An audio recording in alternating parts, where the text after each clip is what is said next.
اہل سنت احناف، اور یہ بڑی پکی اور مضبوط بات ہے، اس کو پلے باندھیں۔ اہل سنت میں فقہ کے 4 امام بڑے ہوئے جن کی تقلید کی جاتی ہے۔ ایک امام اعظم ابو حنیفہ جن کا نام ہے نعمان بن ثابت، دوسرے امام مالک بن انس رضی اللہ تعالیٰ عنہ، تیسرے امام محمد بن ادریس شافعی رحمۃ اللہ علیہ، اور چوتھے امام احمد بن حنبل۔ 4 ائمہ فقہ ہوئے جن کے مذاہب کی پیروی کی جاتی ہے۔ اب ان 4 ائمہ کرام کے اندر اگر آپ دیکھیں گے تو جن کی ڈائریکٹ صحابہ سے ملاقات ہوئی ہے وہ صرف ایک ہی امام ہے، اور ان کا نام امام اعظم ابو حنیفہ نعمان بن ثابت ہے۔ اچھا، ان 4 ائمہ کے اندر جو سب سے بڑے امام ہیں وہ امام اعظم ابو حنیفہ رحمۃ اللہ علیہ ہے، اور ان 4 ائمہ فقہ میں چونکہ آپ بڑے امام ہوئے، با اعتبار علم کے بھی با اعتبار عمر کے بھی، اس لیے آپ کو امام اعظم ابو حنیفہ رحمۃ اللہ علیہ یعنی آپ کو امام الاعظم کہا جاتا ہے۔ امام اعظم رضی اللہ تعالیٰ عنہ کے بعد امام مالک بن انس یہ دوسرے امام ہیں، بقیہ 2 ائمہ پھر تیسرے اور چوتھے نمبر پہ آتے ہیں۔ لہذا جو اوپر والے 2 امام ہیں جیسے امام اعظم ابو حنیفہ اور امام مالک رحمۃ اللہ علیہ، یہ دونوں ائمہ نماز کی ابتدا میں رفع الیدین کے قائل ہیں کہ جب نماز شروع کریں تو اپنے ہاتھوں کو بلند کریں، اور اس کے بعد پوری نماز کے اندر ہاتھوں کو دوبارہ بلند۔ یہ 2 بڑے ائمہ جو ہیں ان کا مسلک اور مذہب یہ ہے۔ اب آپ دیکھ لیں تیسرے نمبر پر امام شافعی آئے، وہ امام اعظم ابو حنیفہ کے پوتے شاگرد ہیں، وہ امام محمد بن حسن شیبانی کے پاس پڑھتے رہے، اس سے پہلے قاضی ابو یوسف کے پاس پڑھتے رہے، اور پھر وہ امام مالک بن انس رضی اللہ تعالیٰ عنہ کے پاس امام شافعی زیر تعلیم رہے۔ امام مالک رحمۃ اللہ علیہ کے وفات کے بعد وہ امام محمد احناف کے امام ہیں، ان کے پاس پڑھتے رہے۔ امام محمد بن حسن شیبانی شاگرد ہیں امام اعظم ابو حنیفہ کے، اور امام محمد بن ادریس شافعی شاگرد ہیں امام محمد بن حسن شیبانی کے۔ جو امام شافعی رحمۃ اللہ علیہ وہ پوتے شاگرد ہیں امام اعظم ابو حنیفہ کے۔ اسی طرح امام مالک رضی اللہ تعالیٰ عنہ کو دیکھیں تو امام شافعی رحمۃ اللہ علیہ ان کے شاگرد ہیں، پھر امام احمد بن حنبل امام شافعی رحمۃ اللہ علیہ کے شاگرد ہیں۔ تو آپ اس طریق کو دیکھیں، اگر امام احمد بن حنبل کو دیکھیں تو وہ امام اعظم ابو حنیفہ کے پڑپوتے شاگرد لگتے ہیں، امام احمد بن حنبل کو امام مالک کے اعتبار سے دیکھیں تو پوتے شاگرد لگتے ہیں۔ تو میں جو بات سمجھانا چاہتا ہوں وہ یہ کہ جو 2 بڑے ائمہ ہیں امام اعظم ابو حنیفہ اور امام مالک بن انس، یہ 2 ائمہ کرام نماز کی ابتدا میں رفع الیدین کے قائل تھے، اس کے علاوہ رفع الیدین کے قائل نہیں تھے۔ اب میں پہلے آپ کو احناف کے مسلک کی بات کر لوں۔ امام ابو جعفر احمد بن محمد الطحاوی الحنفی رحمۃ اللہ علیہ، وہ شرح معانی الاثار کے اندر لکھتے ہیں کہ امام اعظم ابو حنیفہ رحمۃ اللہ علیہ سے یہ امر صراحت کے ساتھ ثابت ہے کہ نماز میں اختلافی رفع الیدین نہیں۔ چنانچہ امام محمد رحمۃ اللہ علیہ کے حوالے سے وہ لکھتے ہیں کہ پوری نماز میں سوائے پوری نماز میں نمازی کو تکبیر تحریمہ کے علاوہ کہیں بھی رفع یدین کی اجازت نہیں ہے۔ پھر آگے امام نووی رحمۃ اللہ علیہ، احناف کا یہی فتویٰ، امام شافعی کے ایک مقلد امام ہے، وہ احناف کا یہ فتویٰ اپنی کتاب میں نقل کرتے ہیں شرح مسلم میں، کہتے ہیں کہ امام اعظم ابو حنیفہ رحمۃ اللہ علیہ اور ان کے اصحاب اور اہل کوفہ کی جماعت نے یہ فرمایا کہ تکبیر تحریمہ کے علاوہ کوئی بھی رفع یدین مستحب نہیں ہے، اور یہی مشہور روایت امام مالک رحمۃ اللہ علیہ کے بارے میں ہے۔ اب دونوں باتیں بتا رہے ہیں وہ کون؟ امام نووی رحمۃ اللہ علیہ، وہ کہتے ہیں کہ امام اعظم ابو حنیفہ اور امام مالک دونوں بزرگ جو ہیں وہ رفع یدین نماز کی ابتدا میں اس کے قائل ہیں، اور اس کے علاوہ پوری نماز میں رفع یدین کے قائل نہیں۔ پھر امام محمد بن حسن شیبانی جو امام اعظم ابو حنیفہ کے شاگرد ہیں، وہ کہتے ہیں کہ سنت یہ ہے کہ جب کوئی اپنی نماز میں جھکے، جب بلند ہو تکبیر کہے اور جب سجدہ کے لیے جھکے تکبیر کہے، لیکن رفع یدین نماز میں ایک بار ہے، وہ یوں کہ نماز شروع کرتے وقت اپنے دونوں ہاتھوں کو کانوں کے برابر اٹھائے۔ یہی مذہب امام اعظم ابو حنیفہ رحمۃ اللہ علیہ کا ہے، اور یہ قول ہے ہمارے امام کا۔ اس مسئلے میں بہت سے آثار اور بہت ساری روایات کتب حدیث کے اندر موجود ہیں۔ اب یہ میں نے مسلک احناف کے، یہ میں نے ان کی بات کی۔ آج کل لوگ ایسے ہیں جو امام مالک رضی اللہ تعالیٰ عنہ کو کہتے نہیں وہ تو رفع یدین کرتے۔ یار آج نیٹ کھولو اور آپ مالکی لوگوں کو دیکھ لیں، بات ختم۔ اس کو اتنا بڑا مسئلہ اور ایشو کیوں بنایا ہوا ہے؟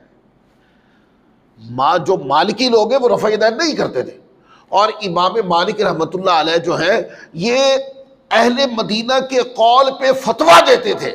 یعنی جو مدینہ پاک میں رائج ہوتا تھا یہ ان صحابہ کرام اور تابعین کے اقوال پہ فتویٰ دیتے تھے کہ اہل مدینہ کا عمل کیا ہے۔ اور اگر امام مالک رحمۃ اللہ علیہ رفع یدین افتتاح نماز کے علاوہ پوری نماز میں نہیں کرتے تھے، تو اس کا مطلب یہ ہے کہ اہل مدینہ رفع یدین نہیں کرتے تھے۔ امام مالک کا دور کب آیا؟ جب پہلی صدی ہجری ختم ہو رہی تھی تو امام مالک پیدا ہو رہے تھے۔ اس کا مطلب یہ کہ 4 خلافتیں گزر گئی تھی اور 100 سال گزر گئے تھے، اس کے بعد امام فتویٰ دے رہے ہیں، تو اس کا مطلب یہ ہے کہ مدینہ کے صاحبان علم کا یہ فتویٰ ہے کہ وہ رفع یدین افتتاح نماز کے علاوہ نہیں کرتے تھے۔ احادیث کے اندر جگہ جگہ رفع الیدین کے دلائل موجود ہیں کہ پہلی رکعت میں رفع یدین، افتتاح نماز میں رفع یدین کیا اور اس کے بعد نہیں۔ امام مالک رحمۃ اللہ علیہ یہ شرح زرقانی ہے، یعنی امام زرقانی رحمۃ اللہ علیہ نے موطا امام مالک کے اوپر ایک شرح لکھی تھی۔ اس کے اندر امام زرقانی رحمۃ اللہ علیہ لکھتے ہیں کہ امام مالک نے اس اختلافی رفع الیدین، افتتاح نماز کے علاوہ جو رفع یدین ہے، کہتے ہیں پر عمل نہیں کیا۔ صرف امام مالک ابتدا کے رفع الیدین کے قائل تھے اور اس کے بعد پوری نماز میں رفع یدین کے قائل نہیں تھے۔ یہ شرح زرقانی موطا امام مالک کی شرح کرتے ہوئے امام زرقانی نے اس کو لکھا۔ پھر آگے حافظ ابن رشد مالکی وہ کہتے ہیں کہ امام مالک رحمۃ اللہ علیہ نے حضرت عبداللہ بن مسعود رضی اللہ تعالی عنہ اور حضرت براء بن عازب رضی اللہ تعالیٰ عنہ کی روایت کو ترجیح دے کر اس پر عمل کیا تاکہ اہل مدینہ کے عمل کی موافقت ہو جائے۔ یہ دونوں صحابہ عبداللہ بن مسعود اور حضرت براء بن عازب رضی اللہ تعالیٰ عنہ یہ نماز کی افتتاح کے اندر رفع یدین کے قائل تھے اور اس کے علاوہ نماز میں رفع یدین نہیں کرتے تھے۔ امام مالک نے کہ وہ ترک رفع یدین کو قول کرتے تھے، انہوں نے ان 2 بزرگوں کی روایات لے کر اپنے مذہب کو درج کیا۔ لہذا مالکیہ کا فتویٰ کیا ہوا کہ وہ ابتدا میں افتتاح نماز میں ہاتھ اٹھاتے ہیں اور پھر پوری نماز میں ہاتھ نہیں اٹھاتے۔ پھر اسی طرح امام مالک رحمۃ اللہ علیہ کے ایک اور مقلد امام علامہ عبد الرحمن الجزیری رحمۃ اللہ علیہ، وہ اپنی کتاب کے اندر لکھتے ہیں کہ مالکیوں کے نزدیک نماز کے شروع میں رفع یدین کرنا مندوب ہے، یہ ان کے ہاں رائج ہے، جائز ہے۔ باقی مقامات پہ رفع یدین کرنا مالکیہ کے ہاں مکروہ ہے، یعنی یہ وہ عمل ہے جس کو ترک کر دیا گیا تھا، لہذا وہ ترک رفع یدین پہ عمل کرتے ہیں۔ اسی طرح امام نووی رحمۃ اللہ علیہ وہ امام مالک رحمۃ اللہ علیہ کا فتویٰ نقل کرتے شرح مسلم میں کہتے ہیں تکبیر تحریمہ کے سوا رفع یدین کرنا مستحب بھی نہیں۔ امام مالک سے سب سے زیادہ مشہور روایت یہی ہے، اس پر اجماع ہے کہ ان تمام رفع یدین میں کوئی بھی واجب نہیں۔ وہ کہتے ہیں بڑی صراحت کے ساتھ بڑے واضح طور پر امام مالک رحمۃ اللہ علیہ سے یہ ثابت ہے کہ وہ افتتاح نماز کے رفع یدین کو جائز مانتے تھے اور اس کے علاوہ رفع یدین نہیں کرتے تھے۔ یہی بات جو امام نووی رحمۃ اللہ علیہ نے جو درج کی بات، اسی کو قاضی شوکانی نے نیل الاوطار کے اندر روایت کیا، یعنی درج کیا، اس کو اپنی کتاب میں نقل کیا۔ عبداللہ بن عبد الرحمن بن صالح آل بسام نے بھی اسی کو لکھا تحسیر العلام کے اندر۔ امام کرمانی نے شرح بخاری کے اندر اسی قول کو درج کیا۔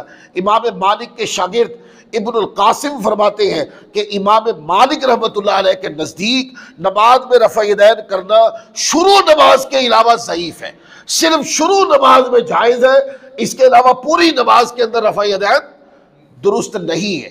انہوں نے اپنی کتاب المدونۃ الکبریٰ جلد 1 صفحہ نمبر 165 کے اوپر امام مالک رحمۃ اللہ علیہ کے اس فتوے کو درج کیا۔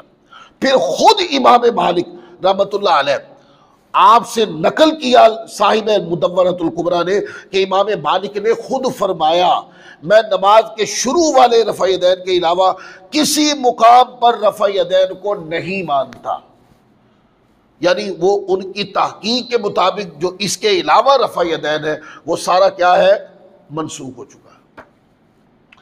اب یہ بات بڑی وضاحت سے سمجھ میں آ گئی، اور آج کے بعد میڈیا کے اوپر کوئی بندہ چلا کے بات کرے اور کہے امام مالک رفع یدین کرتے تھے، سمجھو کانفیڈنس سے جھوٹ بول رہا ہے۔ کچھ لوگ کانفیڈنس کے ساتھ جھوٹ بولتے ہیں، یہ جملہ میرا تقیہ کلام بن جائے، شاید آگے جا کر اس کو اچھے طریقے سے دماغ میں بٹھائیں۔ کچھ لوگ بڑے سنجیدہ لب و لہجے کے ساتھ چنگھاڑ کر بات کرتے ہوئے کوئی بات کر دیتے ہیں۔ سنجیدہ جھوٹ بولنے کا رواج سوشل میڈیا نے ڈالا ہے۔ پہلے لوگ جھوٹ بولتے تھے، جھجکتے تھے، آج لوگ سنجیدگی کے ساتھ جھوٹ بولتے ہیں۔ یہ دنیا کے اندر اس فتوے کو کوئی نہیں جانتا کہ امام مالک جو ہے وہ 4 مقام پہ رفع یدین کرتے تھے۔ امام مالک سوائے افتتاح نماز کے رفع یدین کو نہیں مانتے تھے، ان کی کتابیں بھری پڑی ہیں، ان کے ائمہ موجود ہیں۔ آج بھی مالکیہ کو اٹھا کے پڑھ لیں، جو موجودہ مالکیہ مفتی ہے آپ ان کے فتاوی جات اٹھا کے پڑھ لیں۔ لہذا 2 ائمہ، امام اعظم ابو حنیفہ جو ہمارے امام ہیں اور جو بڑے امام ہیں، اور جنہوں نے صحابہ کی زیارت کی 4 ائمہ میں جو تابعی ہیں، جو امام بخاری کے بھی امام ہیں، جو امام مسلم کے بھی امام ہیں، امام ترمذی کے، نسائی کے، ابو داؤد کے، ابن ماجہ کے، جو ہزاروں سینکڑوں ائمہ کے استاد ہیں، امام اعظم ابو حنیفہ رحمۃ اللہ علیہ اور امام مالک، یہ 2 بڑے ائمہ ان نماز کی افتتاح میں رفع یدین کے قائل تھے، اس کے علاوہ رفع یدین کے قائل نہیں۔